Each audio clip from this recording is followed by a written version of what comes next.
तर आज मी Newton disk बनवली आहे. तर काही लोक म्हणतात की सूर्यकिरणाला कलर नसतात, मग पण आज मी तर याच्यात इंद्रधनुष्य 7 रंग आहे. तर आज आपण हे फिरून नाही पाहणार आहे.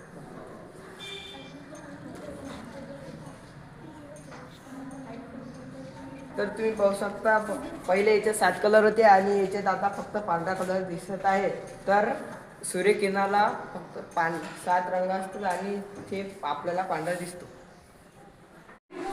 हे न्यूटन डिस्क आहे. या न्यूटन डिस्कमध्ये सात रंग असतात.